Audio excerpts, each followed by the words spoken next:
Good evening, I'm Karen Harch. And I'm Nolan Johannes. Coming up on Newswatch 16. I'm Kathi Belich. I'll have the story of a diamond in the rough in a moment. I'm Craig Stevens, and we're all out picking pumpkins. Those stories and much more next on Newswatch 16. Play a deadly game in the time tunnel at Pearl Harbor tomorrow. Proud to serve northeastern and central Pennsylvania. This is WNEP 16, the news station. Now, Nolan Johannes, Karen Harch, pilot Jack Rulin in Skycam 16, Chief Meteorologist Tom Clark, and Joe Zone on sports. This is Newswatch 16. It was a busy day today for the bosses of both the state of Pennsylvania and the city of Scranton. Governor Thornburg joined Mayor McNulty for the mayor's prayer breakfast this morning. They talked about the progress being made these days in Scranton. Then the governor and his honor walked from the Hotel German to the corner of Wyoming and Spruce Streets to announce that $2.1 million in federal funds will go to fix up downtown Scranton streets. But the two leaders also didn't stop there, and the governor was about to be impressed. That's right, Nolan, because it was off to the Erie-Lackawanna train station, now taking shape as the new $13 million Hilton hotel complex. Newswatch 16's Kathi Belich was inside with them. She's live now in Scranton. Kathi, I understand plans for the New Year's Day completion are right on target. That's right, Karen. This place is kind of like a diamond in the rough, and it's becoming more faceted and polished as time goes by. Now, management here at the Hilton at Lackawanna Station says things will be ready for New Year's Eve without a doubt, and they better, because all the 650 tickets available have been sold. The management also says the construction work here is going along at a good pace, so we're going to take you upstairs to show you around and show you how different the E&L station looks right now. The 6th floor rooms will be the first done. Governor Dick Thornburg got to see the progress himself, and also the great view of the city from up here. Then Scranton's Mayor James McNulty took him to the 5th floor to check out the jacuzzis in the suites. Well, just to look at them for now. The construction crew has been hard at work for months now, trying to have the entire hotel renovated by February. There's still lots of painting to be done, plaster work, and some are working on the heating system, so when January comes, no one will have to wear heavy clothing inside anymore. Hilton General Manager Ken Windsor says the New Year's Eve sellout is proof that the people of Scranton are excited about the new hotel, but he says people from outside the area are starting to take notice too. We're working with a number of various associations down in the Harrisburg area, and we feel that we will attract a lot of the associations, large associations from down there. We're also working with some people down in Baltimore for some ski packages, and these are big corporations. So the corporations that come up with the ski packages might very well return for meetings and seminars and that kind of thing. Windsor says Hilton Hotels Incorporated is planning national advertising for the Hilton at Lackawanna Station to get the word out to all parts of the country, and he's already started working with tour groups from Canada. Now, the Guy Lombardo Orchestra will be playing down here on New Year's Eve, and the city and hotel management are trying to put this two-faceted celebration on national television, figuring that would only boost the national reputation of the Hilton at Lackawanna Station. Kathi Belich, Newswatch 16, live with the Instacam at the old E&L train station in Scranton. Karen? Okay, thank you, Kathi. An inmate at the Wayne County Prison had a brief taste of freedom today. George Ferreira, who's up for parole in 3 weeks, scaled a 12-foot fence in the exercise yard this afternoon. He didn't get far. Authorities picked him up a half hour later, just a half mile from the Wayne County Prison. Ferreira will be charged with escape. Nolan? A bill that would crack down on people who drink and then drive a boat is closer to becoming a law in Pennsylvania. A committee in the state Senate has given its okay to the bill that would sentence drunk boat operators up to 2 years in jail. There was a push for stronger boating regulations after 4 people died in a boat crash at Harvey's Lake in Luzerne County earlier this year. And our meteorologist Tom Clark is next with the weather. Tom, I guess those clouds played a little trick on the old forecast today, my friend. Yes, I am quite embarrassed, to say the least, showing up tonight. But last night I know I stood here and said that it was going to rain today, but in fact it rained. I thought it was going to be sunny, but it rained, and I'll be outside in the rain to explain what happened when we come back.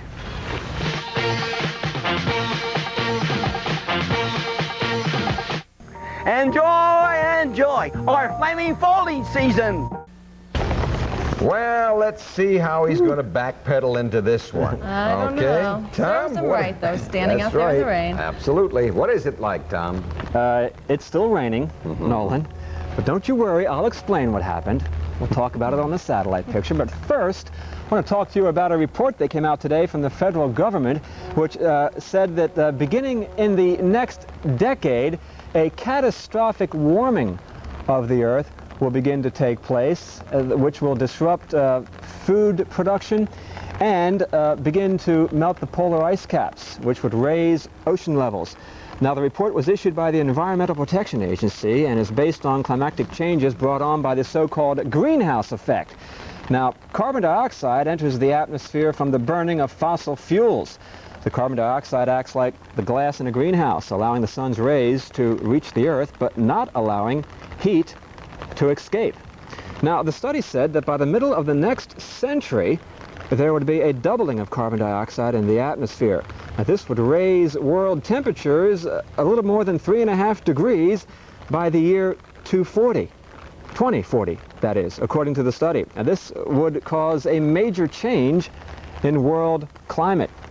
Now, the EPA says that despite restrictions on the burning of fossil fuels, the study warns that the U.S. and other countries should begin now learning how we're going to live with major changes in climate, again, which could show up as early as the next decade. Scientists picture a world where the climate of New York City will be like that of Daytona Beach, Florida, by the middle of next century. So an interesting study, and we can learn from it by thinking what we're going to do to live with these changes in the next century. Now, I'm living with some rain outside now. Let me show you the temperature in this backyard. It stands at, well, it's in the low 50s in most places. We have 51 degrees out here now. The humidity is way up there, 93%. The wind's west at 6, and the barometer now is falling 20.34 inches. The high today in the backyard here, 55 degrees. The low this morning, 49. Records for the date, 80 and 24. And that there shows some autumn leaves floating in today's rainwater at the Wilkes-Barre Tubs. Okay. There we go. The satellite picture shows the damage. Last night, I stood out here and said that a front would drop south of Pennsylvania, allowing some dry air to come down from the Great Lakes. Obviously, that did not happen. The front stalled just south of Pennsylvania, and when that happened, a flow of very moist air came in from the surface and in the upper atmosphere from the Ohio Valley, and it moved in very, very fast. And it spread northward over Pennsylvania, contradicting what the computers were indicating last night. And the dry air stayed to the north, and we had the rain as a result. Close to 0.2 of an inch of rain has fallen in this backyard up to this point.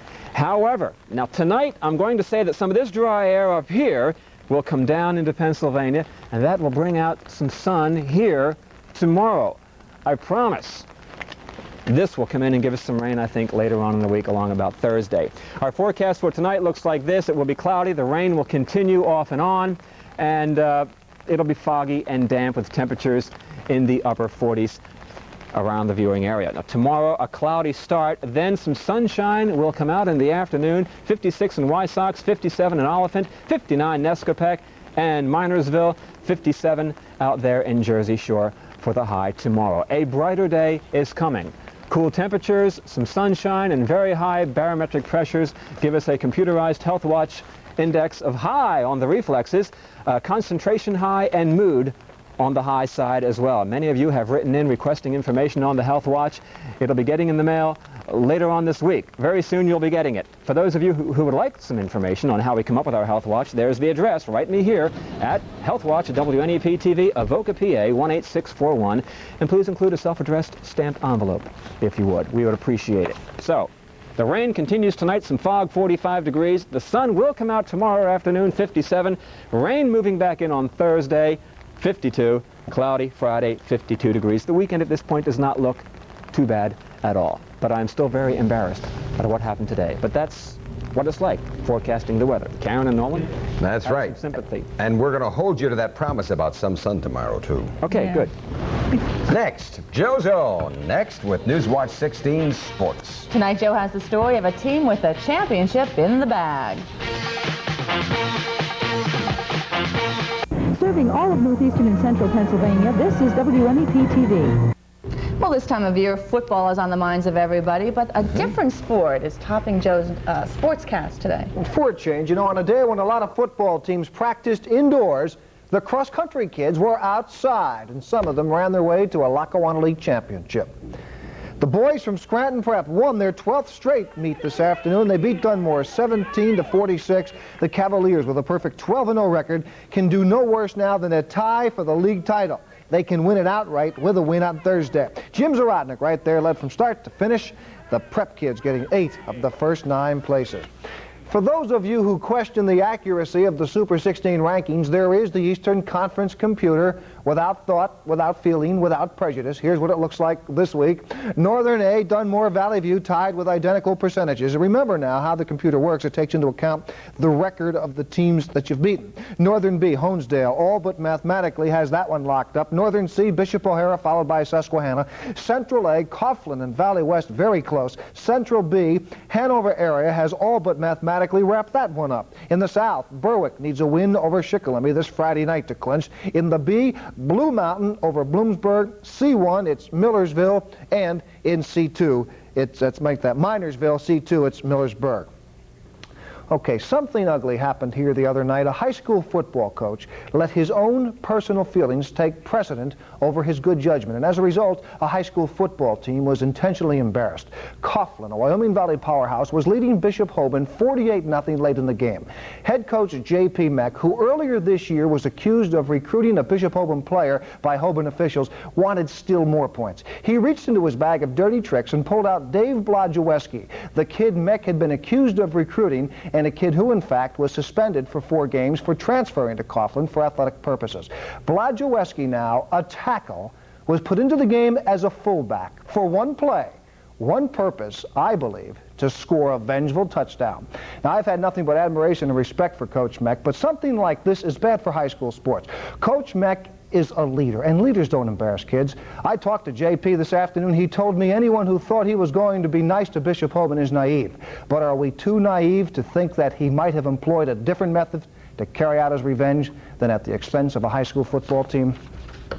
Well, we received an awful lot of mail concerning the controversial play in that Penn State-Alabama game and our better angle of the play.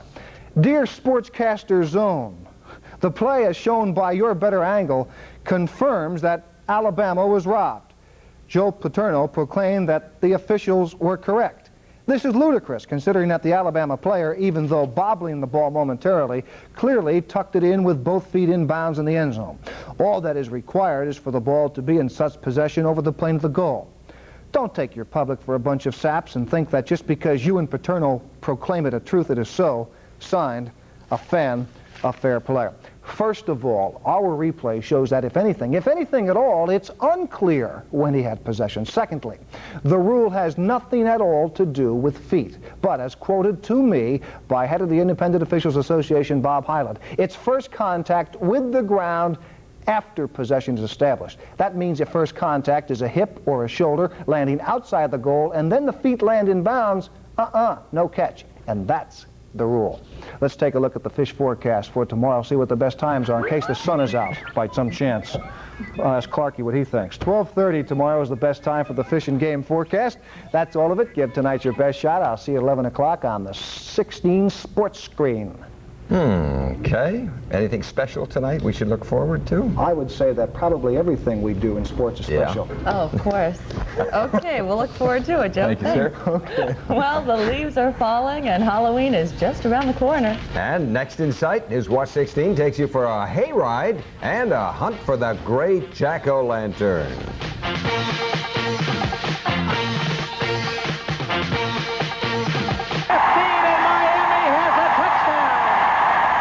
Hello, I'm Jimmy Cephalo of the Miami Dolphins. I grew up in Pittston and I love this area of Pennsylvania, but I don't like what's happening to some of our youngsters in this area and throughout the country. Drugs and alcohol. Drugs and alcohol make you think that you're stronger, faster, and smarter, but they actually make you slower, less coherent, and weaker.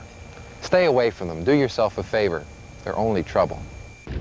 finally tonight, they're plump, they live in a patch, and they make great pies. They're pumpkins. Now, you and I have our own ideas on what makes the perfect pumpkin, but Newswatch 16's Craig Stevens went to the experts in Lycoming County today to find out what makes a Cracker Jack jack-o'-lantern. Remember this? A good old-fashioned hayride. A time when kids, both young and not so young, head out to the pumpkin patch. It's all taking place on the Tom Steyer farm in Muncie. These nursery school children from Williamsport are here to pick the perfect pumpkin from the patch, and they've got thousands to pick from. Isn't that pretty big for you? I think he could. I think this like kinky. Ugh, that's too heavy to carry. Watching these kids find what they think is the perfect Halloween pumpkin is hilarious. What are you going to do with that when you get it home? I'm going to play with it. Most of the other kids I talk to, though, tell me they plan on taking their pumpkin home and making it into a jack-o'-lantern. As you can see, a lot of these kids haven't had a lot of experience picking the Great Orange Wonder. You don't want a big one? No. Why not? Because it's too heavy to carry. Oh, my goodness. And what better way to end a hayride and a pumpkin-picking excursion than to get into a hay fight? Craig Stevens, Newswatch 16, Muncie. I think Craig had a good time. I think so, yeah.